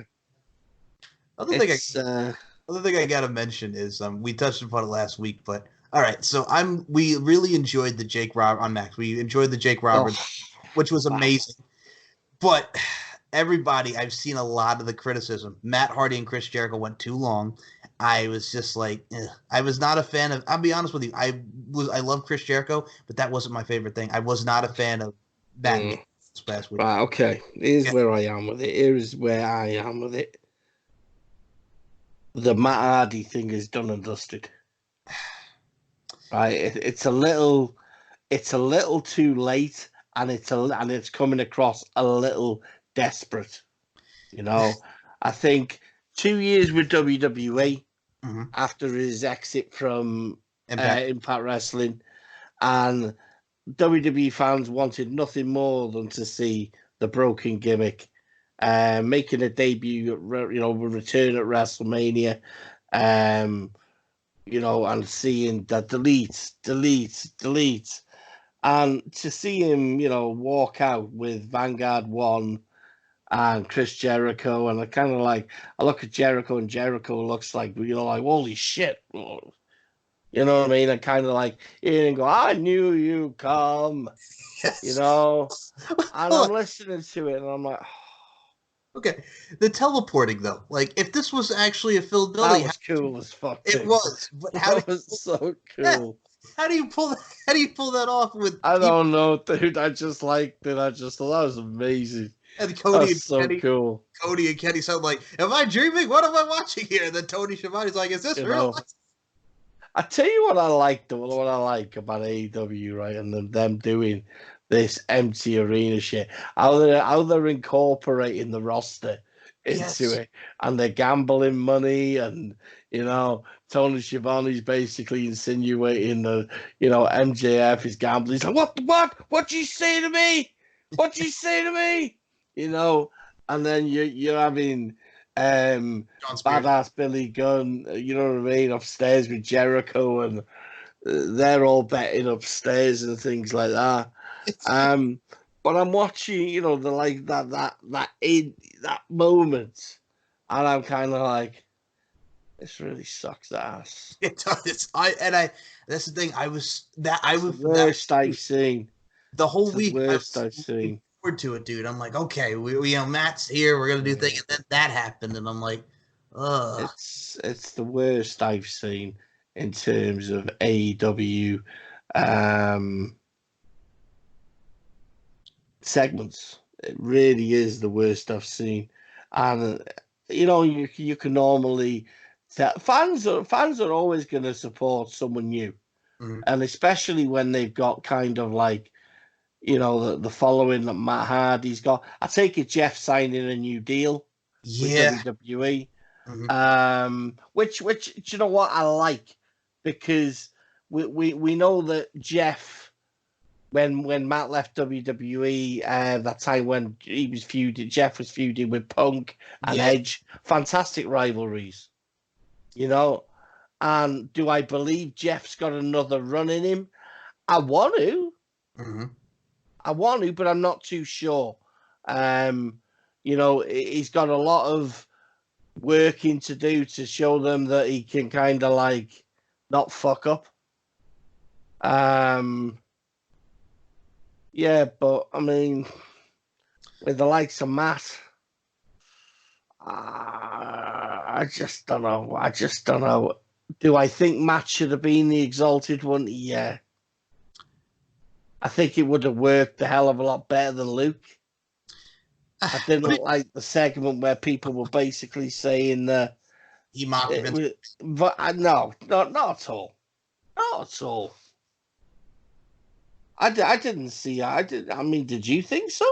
Okay, so Vince is known for, he hates it when you sneeze, goddamn. And Brian Gewirtz has talked about it, a couple of the writers have, that's Vince's mentality, goddamn, that's Vince. I don't know about the eating part, but the sneezing part I cracked up because I've heard stories about that from the writers when they've been interviewed. But I'm like, okay, you know what I'm saying with Brody Lee? And I like Brody Lee. I mean, he squashed QT Marshall, but I'm like, okay. Not really difficult, is it? It's difficult, man. And I like him because I like Luke Harper, but they didn't give him a chance. And now he's in this role. And I'm like, I just want to see where it goes. Like, I'll be honest, dude. The only thing that invested me and interested me on AEW this past week, like we mentioned, the Jake promo. And I really want to see Lance and Cody go at it. And also, I found out listening to Talk Is Jericho where they shot like him and Jake and him killing everybody in the middle of that. That was like at Darby Allin's house. I mean, with regards to Brody Lee, yes, I want to wish him all the best. Yep. And I really hope it works. But do I honestly believe it's going to come off? No, I don't. Because, I mean, I watched the way they basically announced it and he was there. I didn't like it. You know, he's cutting a vignette. He's cutting a promo backstage. And then he's basically walking out on Christopher Daniels. Didn't like that. Didn't see the point in it, I'll be honest. I mean, I would have much rather had them done some sort of, you know, like a Firefly type of thing. It's all dark and you're just seeing a guy speak. And, you know, the fucking attire was atrocious. Mm-hmm. It was absolutely atrocious. White, black, purple, and a bit of gold trim. Who came up with that idea? I don't know, but all I know is You've got a faction there that is built on darkness. It's in a fucking word, Mike. Dark Order. And he's coming out in white, purple, golden. It makes no sense. I'm like, why can't he? I was just like, wow, okay. All right.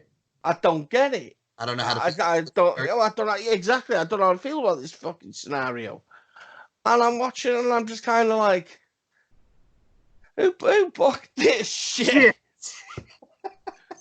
Who booked this shit? I mean, I know Travis is going to listen to this, and Travis will be like, I don't agree.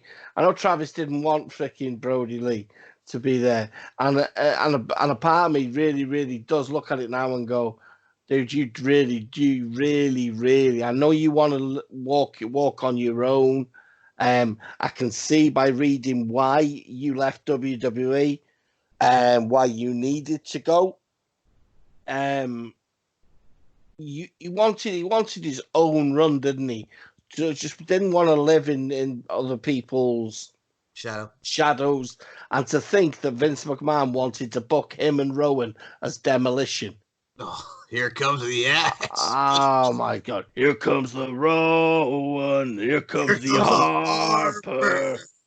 Oh my God! You know, it just doesn't bear to think about. And then he wants a guy from freaking Rochester, Rochdale, New York, Rochester, freaking New York, to be a Southerner. What? He's like, but that's what I took from the Talk Is Jericho episode. He's like, I didn't want to do it. Then he comes in. Can you do a Southern drawl? It's going to be terrible. He's like, well, that was terrible. Like, you think? From New York. Unbelievable. It just shows just how out of touch Vincent Kennedy McMahon is. Mm-hmm. The guy really, and this is a cruel thing and it's a morbid thing. He either needs to step away or go in the box. And that is quite, a step away, obviously. Yeah. But it's just you know what I mean? The guy will not walk away from wrestling until it takes him. Well, it took Matt Hardy's statement in Talk Is Jericho when he said, I feel like if Triple H was in charge and then he was like, he was booking me, it would have been different. Which a lot of people feel that way because Triple 100%. H is the mind. 100%. I think Vince fears Triple H. That's the thing, because you hear how many times that they clash over stuff with NXT, and that's fears Triple H. He does. He fears him. I think he fears the fact that, like we're human beings. Yes, human beings. We want to be the best we can be at everything. We want to keep going at the top for as long as we can. When the time comes when you're seeing. We talk about Max, right? Yeah. Just talk about Max and we'll talk about yourself. There comes a point where you're not doing so good and you're just grinding out, you know what I mean? You're grinding out content for the sake of putting Content. content out because you enjoy it. Mm-hmm. And then it gets to the point when you're looking at it and you're going, why am I doing this? Why am I doing this? You know what I mean? Because I'm not getting anything for all my hard work. That's the thing. And That's how they feel, whether it be in jobs or wrestling, what have you. That's how people. Exactly. And then it gets to the point where, like, you know what I mean? Yourself and Max, Mm-hmm. you're starting to see, you know what I mean? Oh, fucking hell. That's like a few hundred extra views. Then it turns into a few, I've got 1,000, and then 2, 3, 4, Mm-hmm. 6, 7. Like this week, 8.7 thousand. Yeah, we got a lot on Facebook this week. Right? 8.7 thousand views. You know? That is phenomenal. Mm-hmm. You know, and that kind of like it pushes you on to want to do more. I mean, listen, we'd all fucking love to get fucking paid for it. Fucking right we would. Mm-hmm. But you know, it's kind of like, and this is when you look, you look at all this that goes on within the business, and you kind of like, you really haven't got any other choice, you know. You've got to be a proud person. Luke Harper, like he said, you know, I sat down with my wife and we talked, and she said, if you get, you got to go, you got to go. Mm-hmm. I know you got to think is that's my job, you know. Triple H is saying, do you want to go to New Japan? You know, not AEW, because he definitely doesn't want you to go to AEW. I can make that happen. And then you start hearing these promises, and these promises don't come off. You're kind of like, they're full of shit. You know? Yeah, it's a weird one. It is. I have to say, besides, I mean, we covered a lot today, and we'll plug Max in a sec, but there's actually one other topic I wanted to mention to you. I also just got caught up. I watched The Dark Side of the Ring, 2 parts, Chris Benoit. Oh, I got to tell you something, man. Gutted. Still gutted after, 13 years later. I can't. Do you know what, dude? I got to be honest with you.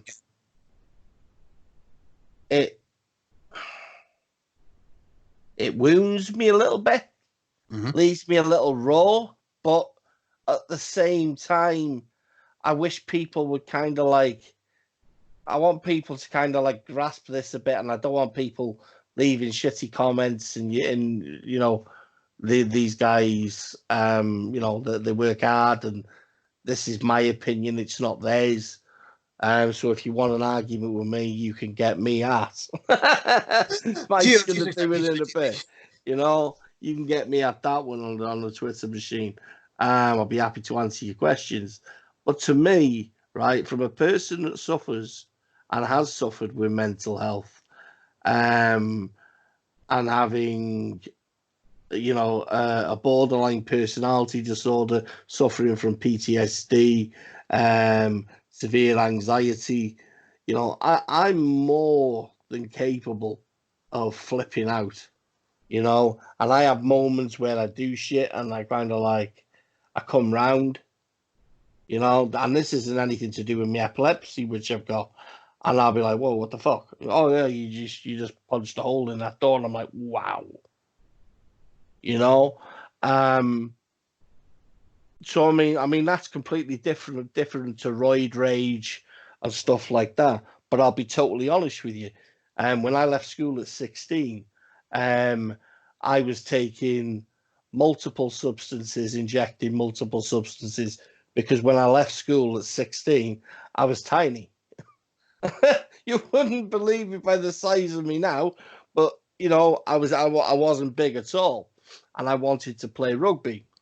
So I mean, I was injecting nandrolone and all these things, and I was going to the gym every day, and I went from, like, within the space of like 6 months, I went from like 10 stone, and I went all the way up to like 15 stone, 15 and a half stone.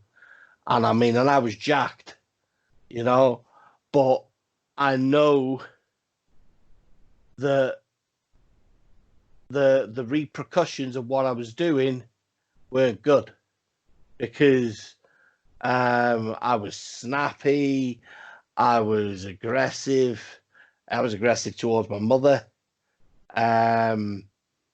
Weren't good. It really just, yeah. Your body starts to demand it. Not so much like, like you read about drugs and amphetamines and things like that, but they require it in a different way. And when you stop taking them for a period of time, you get you do rattle, you shake, you get like the tremors, terrible sweats. It is almost going through a cold turkey. But you get these fucking cramps, which you just struggle to stop. And I mean, I went through all that. So I mean, I see all this thing, and with Chris, and obviously, I mean, yes, it's the fact that you're gone, and but you've taken your family before you've taken yourself. I can't I don't want to put myself in that mindset to even think, and to, you know what I mean? Mm-hmm. Consider the fact that he obviously did it because he knew what he was going to do. And this is what some people say, oh, he can't have been thinking straight. Well, clearly he was, because he clearly planned it. I mean, the searches on the computer of how to strangle someone and how to break someone's neck, kill you. He clearly planned it. He planned it. He went from A to B to C, Mike. Mm-hmm. He completed the triangle. Well, do I feel sorry for him? Fucking yes, I do. Hell yeah. Yes, I do. Because at the end of the day, we sit here and we're doing a podcast now because we're wrestling fans. Hell yes. We're wrestling fans, and our memories would surely include Chris Benoit as probably, I personally, and I say this now, top 3 wrestlers in the world ever. Eddie Guerrero, Chris Benoit, Kurt Angle. I am highly agree with you on that, because I was there. Well, one of my first ever events. I mean, as a 10-year-old kid, 2002, watching Kurt Angle and Chris Benoit as the SmackDown Tag Team Champions against Rey Mysterio and the Guerreros. Yeah, you fucking beat that. And I mean, I look at it and I just think, Chris was, he lost Eddie, and that took a massive part of him away. That's the thing. When you lose grief's a horrible thing, Mike. It's horrible. You know that. Grief's horrible.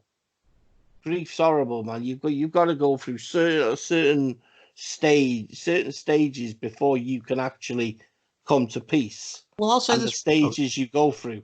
You guys, well, yeah, you guys were there for me, because within the span of 2 years, I lost my aunt, I lost my grandmother. Like, I was in that place. Like, you guys were there for me, and same my family, my friends like yourself. It's hard. It really is hard. It ain't easy.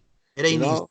It ain't easy. I mean, this, I'm the same. I mean, I'll be honest with you.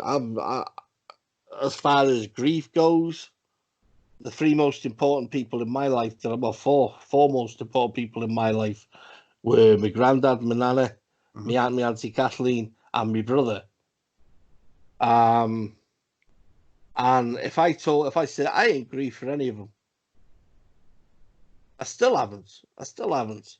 It's because, not a lot of people know my circumstances with my mental health. Dazzy knows. So I mean, I won't go into it at all. But I can't, I can't afford to deal with grief as well as what I'm having to deal with, so I can kind of move on. Do you know what I mean, Mike? Yes. To that next chapter, close that book, and then I'll deal with this shit. Too much freaking trauma ain't good for me, and I feel I'm at the best point in my life. You know what I mean? I feel so much more positive. I'm more forthcoming. I'm friendly. I'm fucking friendly. You know, and I know I've hurt and lost a lot, nearly lost a lot of people over the last couple of years. Just not from being my fault, but from not having control over, incidents and my temper and the way I operate as a person. You know, and that's just the way it is. But I mean, to pop back obviously to Chris Benoit, I mean, well, I really hope there's closure to the point where he's inducted. You know what it is? Like the way I say it, sorry, Mike. I see it is the guy should be remembered for his wrestling, not for that. See, I agree, but I think it's just hard because they don't want to, obviously induct a murderer for what he did. Like I see that standpoint, but from his wrestling, absolutely, of course. And then I saw his, Nancy's sister and David, and I think they got closure. Chris Jericho brought them together, which was great to see on Dark Side of the Ring. But then there's the argument of I'll be honest, I don't think it was roid rage. I think it was a case that he broke ever since Eddie died. I think he had that. Yeah, killed him. It took him away. And I mean, I've seen documentaries where they've openly said wrestlers it wasn't Chris anymore. And I think the CTE had a lot to do with it. Yeah, his trauma was unreal. I mean, it was great to see Chris Nowinski talk about and analyze it because he did. He had the brain of an 80-year-old man with Alzheimer's dementia. And just to see what Chris Nowinski's gone through, and then you get to see what he's done, he's helped a lot of people. Mm-hmm. So, yeah. Chris Nowinski should be inducted. Oh, I would love to see Nowinski. I mean, I'll be honest with you. I'm legitimately saying that. Oh. You know what I mean? And I believe... I mean, okay, he had a lawsuit against WWE, so they may not appreciate him, that much. But from his wrestling, what he does, I thought he was fantastic. He was the Harvard graduate. He was cocky. He was, he was superb, dude. He outshined Maven. Maven. Of course he did.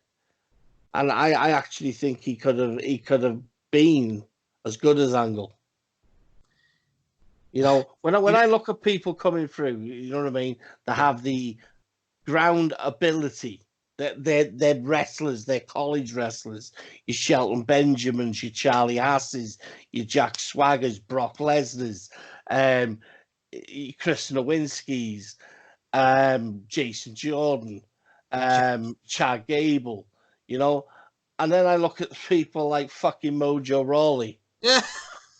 And I'm like, there's got to be something really wrong here. Why are we trying to turn fucking people like that into this? You know what's funny? You're talking about these guys and fucking I can't stand Mojo Rawley. We all know that. Listen to Max Wrestling people. We hate Mojo Rawley. But with Chris Nowinski, like when you look at like his early stuff, it kind of reminds me of like a Swagger because he had like the Jack Swagger type of feel to him. I mean, he was strong. He was built. I could see a little bit of Jack Swagger in there. He was, I mean, I tell you, he reminded me of Steve Williams. Dr. Death, yes. I mean, just by the way he moved. I mean, definitely didn't. Dr. Death definitely didn't have that cockiness about him. He was all business. Mm-hmm. But I just think that in such a short space of time, I always remember that. Him and Matt Hardy in the ring. Oh, Scott Steiner. Who said SmackDown and Raw can't get along? Big Papa Pump is your hookup. Holler if you hear me. And I marked out like a motherfucker. I still watch it today, and I think, Scott Steiner could have been so good. And then give me the fucking mic. Yes. Give me the fucking mic. That's the thing with Scott. Like when Scott was obviously WCW, ECW, WWF, and then he comes back, has that horrible run, the test matches, the Triple H matches. Then he goes to TNA, and then he's come back in Impact. The last time he held the belt was when him and Eli Drake were the tag team. Mm-hmm. But yeah, no. And then Scott Steiner now. Now, personally, I'm glad to see Scott Steiner is A-okay and better than what he was. I mean, I know he was in the hospital. I don't want bad things to happen to me either. No. I'm happy because I'll be honest with you, he always made me smile because I love the Frankensteiner, and him and Rick are one of the greatest tag teams ever. What was it called, dude? The drill.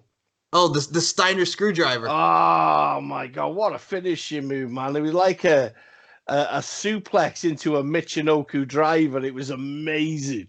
Mm-hmm. Well, Brian Cage adopted that with the drill claw. Yeah, the drill claw wasn't as good as Steiner's though. No, Scott. Steiner's was just This is the thing. This is the frustrating thing with Scott Steiner. Scott Steiner went from the perfect tag team wrestler to just lose. He just became too big. He was pumping too much shit into himself, and it just became impossible for him to move his arms. I'm here. You know. Yes, that's the thing. Like when Petey Williams was talking about the Steiner screwdriver and friggin', Scott, you sure you want to do that? You haven't done it in years, and then he did it, and it came off beautifully. Mm-hmm. I mean, yeah. I don't particularly like Scott Steiner, the person he's become, if I'm honest, because I just think he sounds a bitter. Man, he hates a lot of people. A lot of people that put him where he is. You know, his relationship with Hogan is fucking wow. No, I didn't think things were that bad, but I listened to him a couple of weeks ago before he had his incident. Mm-hmm. Yeah. Fake ass son of a bitch. Getting banned from Hall of Fame. But I agree with that. Everything he said. You know, at the end of the day, you get banned from the Hall of Fame. You know what I mean? You lose your position, then you put back in. No. You put back in because the Arabs fucking want. You know what I mean? That's it. It all goes back to blood money. It does. You know? Butcher. What I just say this to you is I first and foremost, I love the fact that we got to do this on the HeelCast. This is what you guys can expect on Max Wrestling each and every week, which next week is our big special Promo Mania 5. We are going to see yours truly in action against the Shape in a Promo Challenge. Travis the Walker Anderson defend the Promo Championship against the Demoness, Nicola McDonald. Yourself and the RWT Kingpin, Amir Black Stella, which I cannot wait for. And some trivia challenges. And I'm going to say this, that's what's great about the Max Wrestling Podcast. It's different. We have trivia challenges, we have promo challenges, and we talk a whole lot of wrestling because we're passionate. We love what we do. And like I said, I've been doing... And we do this for each and every one of you. Why do we do this? Try testing the truth for each and every one of you. And why do we do this, people? For pro wrestling. Yes. Andre Corbeil, shout out to you. And again, like I said, I love doing these shows. I love, like I said, 3 years of Max with you guys. I'm going to be taking a break starting next week, but I will be back better than ever. Back and better than ever. Sounding like Eric Bischoff. I'm back there. But no, man, I'm glad that we got to do this and shoot the breeze on Impact and the whole nine like we do. So check out Promo Mania next week. It's on all Max Wrestling's YouTube, Max Wrestling Facebook, Max Wrestling Podcast. Join the group. Max Wrestling, join RWT, Raw Wrestling Talk. There's a lot of great podcasts in there from Max, RWT's work, Evolution of Pro Wrestling's work. There's a lot of great people in that group. So links, just go type in on Facebook, Max Wrestling for groups, and type in Raw Wrestling Talk and join the groups and have some fun and participate. Participate. Upload your content. Come on. You know, have to have a debate, a social debate. Social debate. Positively proactive debate, brother. Yes. Fuck the Butcher. Yeah. There you go. So check out Max Wrestling on Twitter and Instagram. It's Max Wrestling UK. You can find the Butcher at TOG69BHITB. So if you guys want to know what that actually is, without me going fast and on Max, it's TOG69BHITB. Follow the Butcher on Twitter. The original 6'9", best heel in the business. Yeah, brother. Yeah. So for the Butcher, my name is Mike Larkin. This concludes another edition of the HeelCast, a special Max Wrestling Takeover edition of the HeelCast. So like I said, brother, I love you. It's always a pleasure. Thank you. Always. We'll talk to you in the next episode of the HeelCast. I gotta shut it properly. Fuck the HeelCast. There you have it. Bye, guys.